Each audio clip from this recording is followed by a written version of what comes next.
আমার বোনেরা, আমার মায়েরা, খবরদার, আপনার স্বামীর ভেতরে আপনার জান্নাত, আপনার স্বামীর ভেতরে আপনার জাহান্নাম কে সুন্দর করতে, একটা দাম্পত্য জীবনকে সুন্দর করতে স্ত্রীর 1 নম্বর দায়িত্ব হচ্ছে she should make a control to her husband. স্ত্রীর উচিত স্বামীর জন্য ঘরটাকে প্রশান্তির নীড় বানিয়ে রাখা। কি বানিয়ে রাখা? প্রশান্তির নীড়। স্ত্রী হওয়া উচিত এমন যাকে দেখলে স্বামীর চোখ জুড়ায়, স্বামীর প্রাণ জুড়িয়ে যায়, স্বামীর হৃদয়টা ঠান্ডা হয়ে যায়, ঠিক কিনা? আর স্ত্রীর দিকে তাকালে যদি মেজাজ গরম হয়ে যায়, মেজাজ খিটখিটে হয়ে যায়, ঝামেলা আসছে না নাই?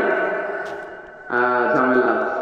এজন্য মেহরবানি করে আমাদের বোনরা যারা, এমন কোন কাজ করবেন না যেটা স্বামীর মেজাজকে খিটখিটে করে দেয়, কারণ আল্লাহ তাআলা আপনাদেরকে তৈরি করেছে লিতাসকুনু ইলাইহা, স্বামী আপনার কাছে গেলেই যেন তার হৃদয়টা প্রশান্ত হয়ে যায়, ঠিক কিনা?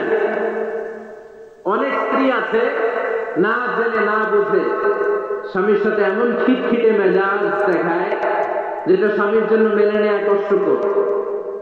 স্বামীর জন্য একটা ত্রাস হয়ে দাঁড়ায় স্ত্রী, ত্রাস। অনেক স্বামী আছে স্ত্রীর এরকম আচরণের কারণে, অতিরিক্ত প্রেসার ক্রিয়েট করার কারণে স্ত্রীদেরকে ভয় পায়।